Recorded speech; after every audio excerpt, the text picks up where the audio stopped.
Biomolecule. हम लोग start करने जा रहे हैं बायोमॉलिक्यूल, और ये नीट बेस्ड टॉपिक है। इस बोर्ड पे जो भी लाइनें लिखी हुई हैं ये सारे नीट एग्जामिनेशन में आई हुई लाइनें हैं।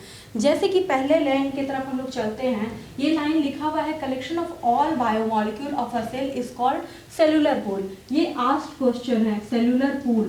तो यहाँ पे पहले हम लोग को समझना पड़ेगा कि सेलुलर पूल होता क्या है। तो हम सेल के स्ट्रक्चर की तरफ चलते हैं, और ये रहा सेल का स्ट्रक्चर। और इस सेल के स्ट्रक्चर में तीन बेसिक चीज़ें हैं। First is called plasma membrane, जिसको पीएम भी कहा जाता है, पीएम इम्पॉर्टेंट है। दूसरा क्या है, साइटोप्लाज्म, साइटोप्लाज्म। और तीसरा क्या है, न्यूक्लियस। तो यहाँ पे हम लोग किसी सेल के स्ट्रक्चर की अगर बात करें तो उसमें साइटोप्लाज्म, न्यूक्लियस और प्लाज्मा मेम्ब्रेन प्रेजेंट होता ही होता है। अब अगर इस साइटोप्लाज्म से एक पार्टिकल निकाल लें और इसका एलिमेंटल एनालिसिस कर दें, इसका एलिमेंटल एनालिसिस अगर कर दिया जाए तो यहाँ पे हमें कुछ केमिकल्स मिलेंगे, और वो सारे केमिकल्स इम्पॉर्टेंट होते हैं। तो इससे पता चलता है कि जो केमिकल्स हैं उसी से हमारा सेल बना हुआ है, और ये केमिकल को कहाँ रखा जाता है, सेलुलर पूल में। उसी तरीके से अगर आगे हम बात करें element analysis of protoplasm. Protoplasm आपको पता ही है कि क्या होता है। प्रोटोप्लाज्म जो है वो टाइप ऑफ प्लाज्म है जिसमें टू टाइप्स के एलिमेंट पाए जाते हैं। First is called major element and second is called minor element. Major element जो होता है वो 98% ऑफ वेट होता है प्रोटोप्लाज्म का। इट मीन्स डैट अगर हम एक ये मार्कर देख लेते हैं तो इस मार्कर का 98% पार्ट ये मेजर पार्ट हो गया, और ये जो आपको इसका ढक्कन दिख रहा है ये 2% है। तो यहाँ पे 98% जो पार्ट हो गया ये क्या हो गया, ये मेजर एलिमेंट कहलाता है प्रोटोप्लाज्म का। और इसमें क्या क्या होता है, इसमें carbon, hydrogen, nitrogen, oxygen, phosphorus और सल्फर प्रेजेंट होता है। अब यहाँ पे क्वेश्चन आएगा क्या बच्चों, यहाँ पे क्वेश्चन ये पूछा जाता है कि एविडेंसी के हिसाब से, एविडेंट के हिसाब से सबसे ज़्यादा क्या पाया जाएगा। तो सबसे ज़्यादा होगा ऑक्सीजन, फिर कार्बन, फिर नाइट्रोजन और फिर लास्ट में हाइड्रोजन। तो ये भी नीट का आस्क्ड क्वेश्चन है कि हमारा जो सेल है, हमारा जो बॉडी है, हमारे जो लिविंग ऑर्गेनिज्म है 1.7 to 1.8 मिलियन जो स्पीसीज हैं वो सारे क्या चीज़ से बने हुए हैं, सारे एलिमेंट से बने हुए हैं। और वो मेजर एलिमेंट जो पूरे non living as well as living part को बनाता है वो है carbon, hydrogen, oxygen, nitrogen, phosphorus और सल्फर। यहाँ पे माइनर एलिमेंट्स की भी हम बात करेंगे कि प्रोटोप्लाज्म में, मतलब ढक्कन वाली बात, कि पेन में 98% पार्ट होता है और ये ढक्कन में 2% होता है। तो ये 98% वाला तो हम पढ़ चुके हैं। 98% में क्या होता है, carbon, hydrogen, nitrogen, oxygen, phosphorus और सल्फर। अब यहाँ माइनर एलिमेंट की बात करेंगे तो 98 में से 100 से 98 गया तो कितना बचा 2% बचा, 2% ऑफ वेट। तो इसमें क्या रखते हैं, sodium, potassium, calcium, magnesium, chlorine, iodine और आयरन। और ये भी आस्क्ड क्वेश्चन है। और ये माइनर और मेजर एलिमेंट आपको एक जगह और रिलेट करता है, वो टॉपिक है प्लांट फिजियोलॉजी। प्लांट फिजियोलॉजी में अगर हम जाते हैं तो वहाँ पे भी मेजर एलिमेंट और माइनर एलिमेंट के बारे में पढ़ना है। अब हम आते हैं अल्ट्रा ट्रेस एलिमेंट, जो कि हमारे बॉडी में इम्पॉर्टेंट तो है लेकिन बहुत ही स्मॉल अमाउंट में प्रेजेंट है, जिसको हम कितना बताते हैं 0.001% ऑफ वेट। और इसके भी एग्जांपल्स आएंगे बच्चों नीट में, और आए हुए क्वेश्चन है। वेनेडियम आया हुआ क्वेश्चन है, जिंक आया हुआ क्वेश्चन है, मैग्नीज आया हुआ क्वेश्चन है। तो manganese plus, cobalt 2+, zinc 2+, copper 2+, boron और वेनेडियम, ये सारे अल्ट्रा ट्रेस एलिमेंट है। अब अगर हम बात करें ये जो एलिमेंट एनालिसिस हमने किया है इसका, तो यहाँ से आस्क्ड क्वेश्चन मैं फिर एक बार बता देती हूँ कि क्या पूछेगा आपसे। तो अगर आंसर भी अगर आपको याद है तो आप ऑप्शन में बता सकते हैं। पहला क्या, सेल्यूलर पूल। तो कलेक्शन बायोमॉलिक्यूल का जो होता है, कलेक्शन जो बायोमॉलिक्यूल, इतना एलिमेंटल एनालिसिस हो रहा है बॉडी में, ग्लाइकोलिसिस चल रहा है, फोटोसिंथेसिस हो रहा है, प्लांट रेस्पिरेशन कर रहा है, प्लांट एनिमल फिजियोलॉजी के सारे रिएक्शंस हो रहे हैं। ये सारे मेटाबॉलिक रिएक्शंस कहाँ आते हैं, सेलुलर पूल में। सेकेंड क्या है, elemental analysis, major element, minor element. Major elements में आपको याद रखना है चॉपिन्स को। चॉपिन्स यहाँ पे बहुत एक शॉर्ट ट्रिक है, चॉपिन्स चॉपिंग से एक शॉर्ट ट्रिक है जिससे कि हम याद रख सकते हैं। इसमें क्या है, carbon, hydrogen, oxygen, nitrogen, phosphorus और सल्फर। और यहाँ पे फिर क्या है, minor element, sodium, potassium, calcium, magnesium, chlorine, iodine, iron. ये सारे तीनों 4 लाइन जो क्यू लगाए हुए हैं, ये आस्क्ड क्वेश्चन है। ये जो बेसिकली टॉपिक हम लोग पढ़ रहे हैं, ये नीट स्टूडेंट्स को बहुत फ़ायदा होने जा रहा है। तो आगे चलते हैं सेल्यूलर पूल के बारे में। सेल्यूलर पूल होता क्या है? तो सेल्यूलर पूल में ऑर्गेनिक एलिमेंट्स भी प्रेजेंट होते हैं और इनऑर्गेनिक एलिमेंट्स भी प्रेजेंट होते हैं। It means that organic compound और इनऑर्गेनिक कंपाउंड का समावेश होता है। ऑर्गेनिक कंपाउंड और इनऑर्गेनिक कंपाउंड से मिला हुआ एक पूल है, उसे सेल्यूलर पूल कहा जाता है। अब इसमें 9% पार्ट क्या है, ऑर्गेनिक पार्ट है, और 1% पार्ट क्या है, इनऑर्गेनिक पार्ट है। तो यहाँ पे रेशियो पूछा जाता है कि सेल्यूलर पूल में ऑर्गेनिक एलिमेंट्स या कंपाउंड का और इनऑर्गेनिक एलिमेंट्स और कंपाउंड का रेशियो क्या होता है। तो ये क्या होता है बच्चों, 9:1। 9% क्या प्रेजेंट है, ऑर्गेनिक पार्ट, और 1% क्या प्रेजेंट है, इनऑर्गेनिक पार्ट। अब यहाँ पे आगे पढ़ते हैं, organic is 9 times more than inorganic compound. तो यहाँ पे क्या है, ऑर्गेनिक जो है वो 9 टाइम्स क्या है, ज़्यादा है इनऑर्गेनिक कंपाउंड से। इसका एक और बेसिक रीज़न हम केमिस्ट्री से देख सकते हैं कि कहीं भी अगर ऑर्गेनिक कंपाउंड प्रेजेंट होता है तो कार्बन का बना होता है, और कार्बन में कैटेनेशन प्रॉपर्टी होने की वजह से वो अपना नंबर बढ़ा लेता है। इस वजह से भी ये इसका रेशियो ज़्यादा है और इसका रेशियो कम है। अब हम एक एक्सपेरिमेंट की तरफ चलते हैं, एनालिसिस ऑफ ऑर्गेनिक कंपाउंड्स की। ऑर्गेनिक कंपाउंड्स का एनालिसिस हम कैसे करेंगे? तो यहाँ पे अगर ऑर्गेनिक कंपाउंड्स का एनालिसिस के बारे में हम देखते हैं तो यहाँ पे सबसे पहले एक कहानी सुनते हैं। चलो एक लीवर सेल ले लेते हैं, ले लिया हमने लीवर सेल। या प्लांट की बात करोगे तो प्लांट सेल ले लेते हैं, ले लिया हमने प्लांट सेल। अब क्या करो, तो ओखली देखा है आपने, उस ओखली में एक एसिड डालते हैं। उस एसिड का नाम क्या है, ट्राइक्लोरोएसिटिक एसिड।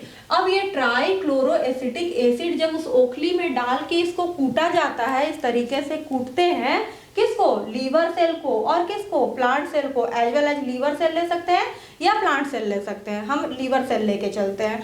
तो लीवर सेल एक ले लिया हमने। लीवर सेल लेने के बाद क्या करते हैं, उसको एक ओखली में रख दिया हमने। अब क्या करते हैं, उसको हम ट्राइक्लोरोएसिटिक एसिड उसमें डाल के उसको कूटना चालू करते हैं। जैसे ही कूटते हैं तो इसमें 2 पार्ट निकलता है। फर्स्ट को क्या कहा जाता है, फिल्ट्रेट, और दूसरे को क्या कहा जाता है, रिटेनिटेट। तो यहाँ पे जैसे ही हम लीवर सेल लेंगे या प्लांट सेल लेते हैं और उसको एक ओखली में रख के क्या करते हैं, ट्राइक्लोरोएसिटिक एसिड के प्रेजेंस में कूटना चालू कर देते हैं। अब जैसे जैसे कूटोगे, कूटने के बाद 2 तरीके का सब्सटेंस मिलेगा, एक सॉलिड मिलेगा, एक लिक्विड मिलेगा।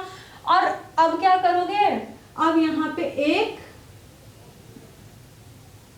बटर पेपर डाल के इसको क्या करते हैं,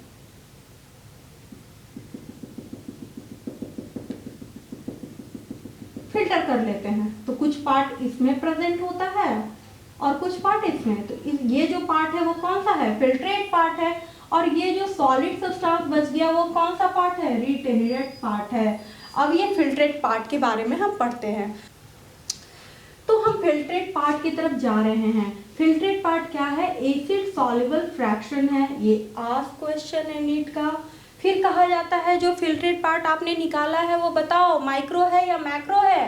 तो बोला गया ये माइक्रो बायोमोलिक्यूल है, स्मॉल मॉलिक्यूल है, और इसका मॉलिक्यूलर वेट क्या है, लो है। और आगे मॉलिक्यूलर वेट लो है तो वेट है कितना, तो बोला जाएगा 18 to 800 डाल्टन इसका मॉलिक्यूलर वेट है।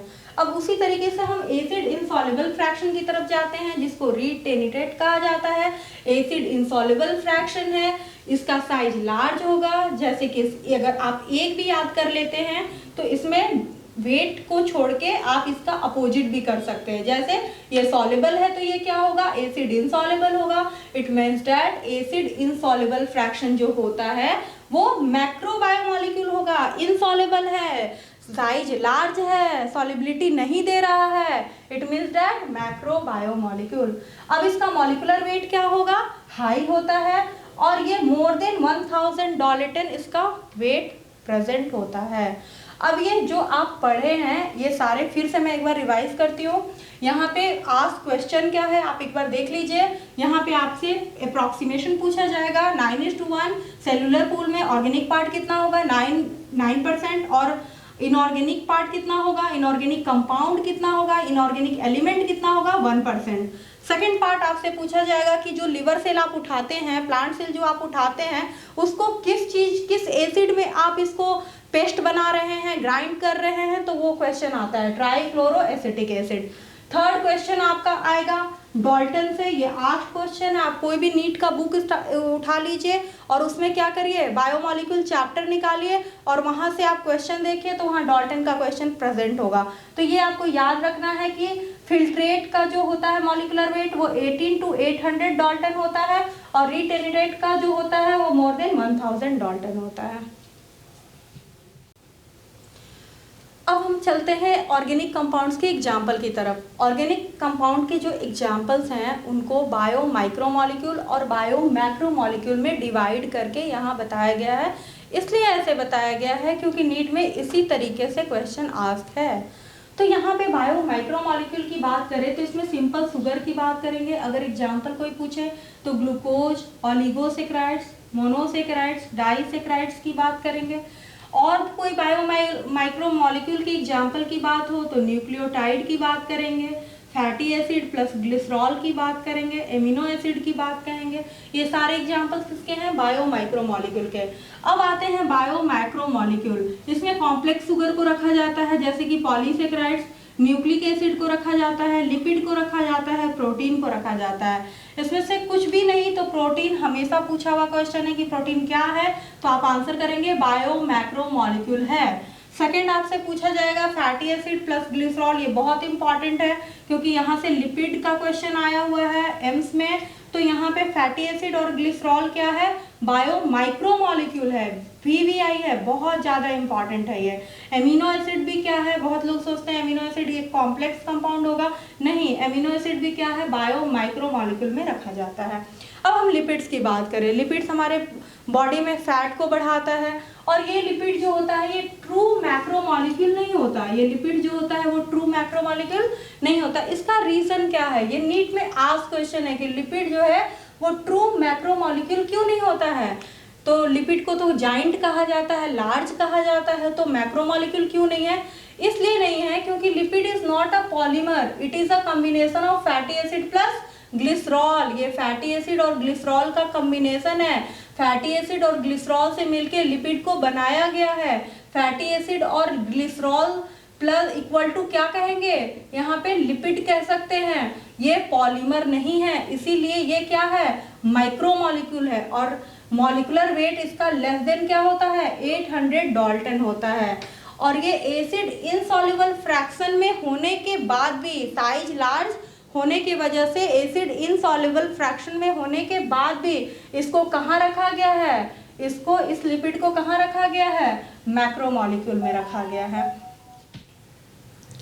एवरेज कंपोजिशन ऑफ सेल, ये बहुत इंपॉर्टेंट एनसीईआरटी का एक चार्ट है जो कि आया हुआ क्वेश्चन है। तो यहाँ पे हम चलते हैं average composition of cell. It means that कि सेल में एवरेज क्या क्या चीज़ प्रेजेंट होता है। तो फर्स्ट ऑफ ऑल कहीं पे भी वाटर प्रेजेंट होगा जो कि 70% प्रेजेंट होता है। प्रोटीन है उसके बाद वो 10 to 15% होता है। न्यूक्लिक एसिड है जो 5 to 7% होता है। कार्बोहाइड्रेट है जो 3% होता है। लिपिड है जो 2% होता है। आयंस है ये 1% होता है। यहाँ से भी अक्सर प्रोटीन से और वाटर से और न्यूक्लिक एसिड से आस्क क्वेश्चन आया हुआ है। अब इसको हम एक ट्रिक से समझते हैं।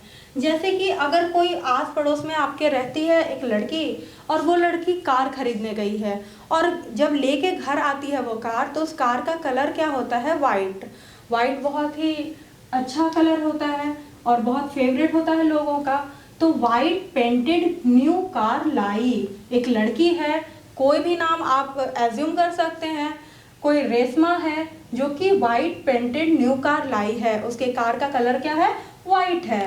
तो यहाँ पे कंपाउंड्स के बारे में देखेंगे। White it means W for water, first में क्या लेंगे वाटर, और वाटर का सेलुलर मास कितना होगा 70 to 90%। तो ये आपको एक बार नज़र डालना है कि वाटर जो होता है उस वो मैक्सिमम होगा, ऐसे आपको याद करना है कि वाटर जो होगा उसका परसेंटेज क्या होगा, मैक्सिमम होगा। मतलब कि आपके पास जो 4 ऑप्शन दिए हुए होंगे उसमें जो मैक्सिमम होगा 90% होगा, 70% से ऊपर होगा, वो होगा क्या, वाटर होगा। अब लिखता है व्हाइट के बाद painted, white painted new car लाई, तो व्हाइट के बाद क्या आ रहा है, पेंटेड, पेंटेड का पी फॉर प्रोटीन, और प्रोटीन में आप देखिए प्रोटीन में ही आंसर छुपा हुआ है, कैसे, 10 TEN, हम लोग क्या पढ़ते हैं, TEN हमें सिखाया गया था पढ़ने के लिए, 10 इट मीन्स 10, लेकिन यहाँ पे हमें कैसा 10 पढ़ना है, TEIN 10, और ये 10 to 15% क्या प्रेजेंट होता है बॉडी में, प्रोटीन प्रेजेंट होता है।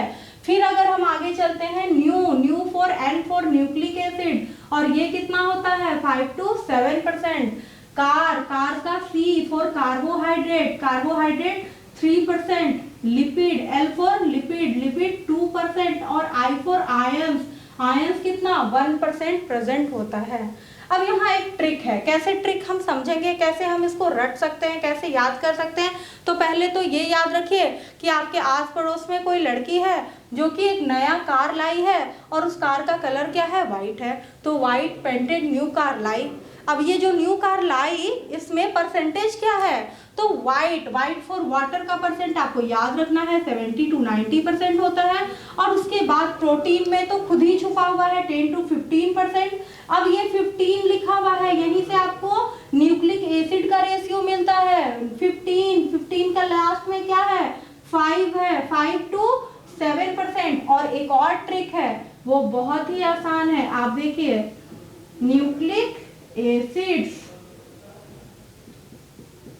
इसके अल्फाबेट काउंट कीजिए 1 2 3 4 5, टोटल कितना हो गया 5, और इसका काउंट कीजिए 1 2 3 4 5 6 7, ये कितना हो गया 7, मतलब 5 to 7% क्या प्रेजेंट होगा, न्यूक्लिक एसिड प्रेजेंट होगा, किसमें, ऑर्गेनिक कंपाउंड्स में। अब यहाँ पे कार्बोहाइड्रेट्स की बात करें वो कितना होगा 3, तो अब याद रखने की जरूरत ही नहीं है, 7 to 5 याद रखें, तो 5 के बाद 4 को गैप करके 3 to 1 याद कर लेंगे।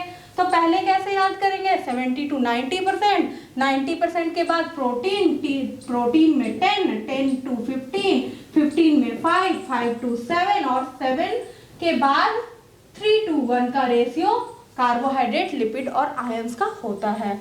यहाँ पे एक पर्टिकुलर नीट का क्वेश्चन है, देख लेते हैं इसको भी। Which of the particular component forming majority of cellular component, कौन सा पर्टिकुलर कंपोनेंट है जो कि सेलुलर कंपोनेंट को फॉर्म कर रहा है, मेजॉरिटी में सेलुलर कंपोनेंट में प्रेजेंट होता है, तो उसका एग्जाम्पल क्या होगा, प्रोटीन होगा। प्रोटीन जो है वो हमारे सेल को रिपेयर करने में हेल्प करता है, हमारे सेल को बनाने में, टिश्यू को बनाने में, नर्व टिश्यू को बनाने में, एनिमल फिजियोलॉजी में, किसी एंजाइम के एक्शन में, बहुत सारी बातें हैं जिसके मेटाबॉलिक एक्टिविटी में ये प्रोटीन हमें हेल्प करता है। और ये प्रोटीन क्या है, मेजर पार्ट है किसका, सेलुलर कंपोनेंट का। और रेशियो कितना होगा, तो आपको यहाँ नहीं देखना है, यहीं से 10 इट मीन्स 10 to 15%। जब भी हमारे बॉडी में एनर्जी की ज़रूरत होती है तो सबसे पहले बॉडी क्या चाहिए, बॉडी को ग्लूकोज चाहिए, क्योंकि हमारा बॉडी फैमिलियर होता है किससे, ग्लूकोज से, और ग्लूकोज को कहाँ रखते हैं, कार्बोहाइड्रेट में। तो चलिए हम एक कहानी सुनते हैं। अगर हमारे पास पैसा, पहले हम कमाना स्टार्ट करते हैं, कोई लड़का है और उसकी नौकरी लग गई है, तो नौकरी लगने के बाद उसके पास क्या आएगा, फर्स्ट मंथ में सैलरी, और सैलरी जैसे ही आता है तो उसके पास क्या होता है, कैश पैसा। तो कैश पैसा जैसे ही प्रेजेंट होता है उसके पास, उसके बाद वो क्या करता है, अब उसकी नौकरी करते करते उसको 1 मंथ हो जाता है, फिर 1 साल हो जाता है, 2 साल हो जाता है, ऐसे नौकरी करते करते 5 साल हो जाता है, तो उसके पास बहुत सारा कैश हो जाता है। तो उस कैश को वो क्या करता है, फिक्स डिपॉजिट कर देता है। क्या करता है, फिक्स डिपॉजिट कर देता है। अब वो फिक्स डिपॉजिट करने पे उसको क्या हो रहा है, अब उसके पास फिक्स डिपॉजिट कितना करेगा वो फिक्स डिपॉजिट, और पैसा वो ज़्यादा कमा रहा है, तब वो क्या करता है, प्रॉपर्टी खरीदना चालू कर देता है, बहुत सारा प्रॉपर्टी खरीदता है। उसी तरीके से हमारा बॉडी भी काम करता है। जब हम खाना खाते हैं तो सबसे पहले हमें क्या चाहिए, बॉडी को क्या चाहिए, कैश, किसके लिए, खर्च करने के लिए, और वो कैश हमारे पास किस रूप में होता है, कार्बोहाइड्रेट के रूप में होता है। उसी तरीके से कैश के बाद हमें क्या चाहिए, फिक्स डिपॉजिट भी बॉडी में होना चाहिए, और वो किस फॉर्म में होता है, लिपिड के फॉर्म में होता है। और हमारे बॉडी में क्या होना चाहिए, प्रॉपर्टी भी होना चाहिए, और वो प्रॉपर्टी किस फॉर्म में होता है, प्रोटीन के फॉर्म में होता है। तो कार्बोहाइड्रेट और लिपिड क्या है, एनर्जी सोर्सेज हैं, और प्रोटीन क्या है, बिल्डिंग ब्लॉक्स है। बिल्डिंग को बनाने में जो ब्लॉक्स लगते हैं, ऑर्गेनिज्म को बनाने में जो सेल लगते हैं, उस सेल के मैन्युफैक्चरिंग के लिए क्या चाहिए, प्रोटीन चाहिए। सेल जो है वो घर बनाने का काम कर रहा है, और ये घर बन गया तो ये क्या हो गया, हमारे पास प्रॉपर्टी हो गया। अब यहाँ पे हम बात करते हैं कि इसका डिसएडवांटेज क्या है। तो इसके डिसएडवांटेज पे हम जैसे ही चलते हैं तो यहाँ पे देखते हैं, पहले हम खर्च क्या करेंगे, कैश खत्म हो जाएगा तो क्या करेंगे, फिक्स डिपॉजिट। जैसे कि कोरोना आ गया है तो सबके पास कैश खत्म हो रहा है, तो वो क्या स्टार्ट करेंगे यूज करना, फिक्स डिपॉजिट। और फिक्स डिपॉजिट भी खत्म होगा तो क्या यूज करना चालू करेंगे, प्रॉपर्टी। तो इस तरीके से ऐसा नहीं होगा कोरोना पहले चला जाएगा जब तक हमारा कैश खत्म होगा। तो कैश जैसे ही हमारा खत्म होगा तो हम स्टार्ट करते हैं यूज करना फिक्स डिपॉजिट। तो अगर हमारा कैश खत्म हो जाता है, इट मीन्स डैट कि हम कार्बोहाइड्रेट टोटल यूज कर जाते हैं। ये किस केस में होगा, ये दो केस में होता है, अगर पेशेंट डायबिटिक है, और दूसरा किस केस में होगा, अगर हम बहुत दिन से भूखे हैं, अगर हमें भूख लगी हुई है, हमें खाना नहीं मिल रहा है, तब क्या होता है, कार्बोहाइड्रेट हमारे बॉडी में खत्म हो जाता है। कार्बोहाइड्रेट हमारे बॉडी में रनिंग फॉर्म में होता है तो उसे ग्लूकोज कहा जाता है, और ग्लाइकोजन स्टोरेज फॉर्म में होता है। अब ग्लूकोज भी खत्म हो गया, ग्लाइकोजन भी खत्म हो गया, तो बॉडी तोड़ना क्या चालू करेगा, लिपिड तोड़ना चालू करेगा। और ये लिपिड हमारे पास किस फॉर्म में है, फिक्स डिपॉजिट के फॉर्म में है। तो जैसे ही हमारे बॉडी में लिपिड टूटने लगेगा तो यहाँ पे यूरिया कीटोन निकलेगा, कीटोन बॉडी निकलने लगेगा। इसको कीटोन बॉडी ऐसा लिखते हैं, कीटोन बॉडी निकलने लगेगा। और ये कीटोन बॉडी किस फॉर्म में निकलेगा, यूरिन में एक्सक्रीट होगा। और टाइप ऑफ डिजीज को क्या कहा जाता है, कीटोन्यूरिया। इसी तरीके से कीटोन्यूरिया इंडिकेट क्या करता है, स्टारवेशन। अगर बहुत ज्यादा भूख लगी हुई है, बहुत दिन से भूखे हैं, तो हमारे बॉडी किसको यूज करने लगेगा, फिक्स डिपॉजिट को। फिक्स डिपॉजिट है क्या, लिपिड। और ये लिपिड जो है ये अगर टूटा तो देगा क्या, कीटोन बॉडी देगा। और जैसे ही कीटोन बॉडी देगा तो डिजीज क्या हो जाएगा, कीटोन्यूरिया हो जाएगा। अब आते हैं डीएम के बारे में। आजकल आप देख रहे हैं डीएम का बहुत यूज हो रहा है। तो डीएम हर जगह अटेंडेंट है, काम कर रहे हैं। तो इस तरीके से एक और डीएम भी होता है जिसको कहा जाता है डायबिटीज मेलाइटस। और ये डायबिटीज मेलाइटस अगर हो जाता है तो इसमें इंसुलिन की मात्रा बढ़ जाती है बॉडी में, और इसके वजह से भी क्या होगा, तो हम एक छोटा सा चार्ट देखते हैं। यहाँ पे हम लिख देते हैं क्या, ग्लूकोज, और यहाँ पे लिख देते हैं एक एरो बना देते हैं, इसमें लिख देते हैं इंसुलिन, और यहाँ लिख देते हैं ग्लाइकोजेन। तो ग्लूकोज जब ग्लाइकोजेन में कन्वर्ट होगा तो किसके प्रेजेंस में, इंसुलिन के प्रेजेंस में कन्वर्ट होता है। और इंसुलिन को अगर आप गायब कर देते हैं, खत्म कर देते हैं, इसके अमाउंट को इंक्रीज या डिक्रीज कर देते हैं, इस केस में क्या आ जाएगा, आपको डीएम आ जाएगा ऑर्डर देने के लिए। और इस डीएम का फुल फॉर्म क्या है, डायबिटीज मेलाइटस। और इस डायबिटीज मेलाइटस जैसे ही आ गया, इट मीन्स दैट कि फिर हमारे बॉडी में क्या हो रहा है, कैश खत्म हो रहा है, और कौन आ रहा है, फिक्स डिपॉजिट आ रहा है। और जैसे ही फिक्स डिपॉजिट आ रहा है, इट मीन्स दैट कि लिपिड टूट रहा है। तो क्या टूटेगा, लिपिड टूटेगा तो देगा क्या, कीटोन बॉडी देगा, और डिजीज क्या हो जाएगा, कीटोन्यूरिया हो जाएगा। ये कीटोन्यूरिया जेनेटिक्स में भी पूछा जाता है, और VVI है, आस्क क्वेश्चन है। और ये जो डीएम कीटोन्यूरिया और डीएम स्टारवेशन का जो क्वेश्चन है, ये एम्स आस्क्ड क्वेश्चन है। आगे हम चलते हैं, अमाउंट ऑफ एनर्जी रिलीज्ड। तो कार्बोहाइड्रेट से कितना एनर्जी रिलीज होता है, 4 कैलोरी पर ग्राम। प्रोटीन से कितना एनर्जी रिलीज होता है, 4 कैलोरी पर ग्राम। लिपिड से कितना एनर्जी रिलीज हो रहा है, 9 कैलोरी पर ग्राम। तो सीपीएल भी आस्क्ड क्वेश्चन है कि सीपीएल का रेशियो बताइए, तो कहिएगा 4:4:9। और अगर इसको और अगर तोड़ दे तो क्या होगा, 1:1:2। तो इस तरीके से हम एनालिसिस ऑफ इनऑर्गेनिक कंपाउंड्स, अगर हम किसी इनऑर्गेनिक कंपाउंड का एनालिसिस करते हैं तो हम करेंगे क्या, किसी लिविंग टिश्यू को ले लो और उसको क्या करो, ड्राई कर दो, धूप में सुखा दो। ठेठ भाषा में अगर सुनना चाहे तो एक लिविंग टिश्यू ले लो, उसको धूप में सुखा दो, सुखाने के बाद उससे वाटर इवोपरेट कर जाएगा, उसको जला दो। जब जलाओगे तो उससे कैल्शियम और मैग्नीशियम मिलेगा। अगर कैल्शियम मिलता है और मैग्नीशियम, तो अगर प्लांट की बात करें तो प्लांट में क्लोरोफिल होता है, और क्लोरोफिल में मेजर एलिमेंट क्या है, मैग्नीशियम है। और एनिमल की बात करें तो बोन्स में क्या प्रेजेंट है, कैल्शियम है। तो अगर हम लिविंग टिश्यू लेते हैं और लिविंग टिश्यू में यहाँ कर देते हैं लिवर सेल, लिविंग टिश्यू में क्या कर देते हैं, लिवर सेल, और क्या कर देते हैं, प्लांट सेल। तो लिविंग टिश्यू में अगर लिवर सेल लेके चलो, ये भींगा हुआ होगा, वेट होगा इसका वेट, और लिविंग टिश्यू को ड्राई कर देंगे। ड्राई करने के बाद इससे में क्या होगा, वाटर इवोपरेट कर जाएगा। वाटर इवोपरेट होने के बाद इसको क्या करेंगे, जला देंगे, और ऑर्गेनिक कंपाउंड ऑक्सीडाइज हो जाएगा, और जो राख बचेगा, जो ऐश बचेगा, उसमें दो इनऑर्गेनिक कंपाउंड्स प्रेजेंट होंगे, जिसका नाम क्या है, कैल्शियम और मैग्नीशियम। तो जब लिवर सेल लोगे तो क्या मिलेगा, कैल्शियम, और जब प्लांट सेल लोगे तो क्या मिलेगा, मैग्नीशियम। अब आते हैं हम एमिनो एसिड की तरफ। एमिनो एसिड में मेजर एलिमेंट जो होते हैं वो होते हैं carbon, hydrogen, nitrogen, oxygen, sulphur, और यहाँ पे हम बात करते हैं फास्फोरस की, लेकिन जनरली फास्फोरस क्या होते हैं, एब्सेंट होते हैं। ये भी बहुत इंपॉर्टेंट बात है कि फास्फोरस जनरली एब्सेंट होता है। तो यहाँ पे आपको दे देगा 4 और बहुत आसानी से आपको फंसा सकता है। ध्यान दीजिएगा कि यहाँ फास्फोरस भी लिख देगा और 4 एक में फास्फोरस नहीं लिखेगा। आप बुक्स में पढ़े में हर जगह फास्फोरस लिखा हुआ है, तो आपको आंसर अगर 4 दे के इस तरीके से नीट करता है तो आपको आंसर, एग्जैक्ट आंसर क्या होगा, जो फास्फोरस एब्सेंट वाला ऑप्शन होगा वो एग्जैक्ट आंसर होगा।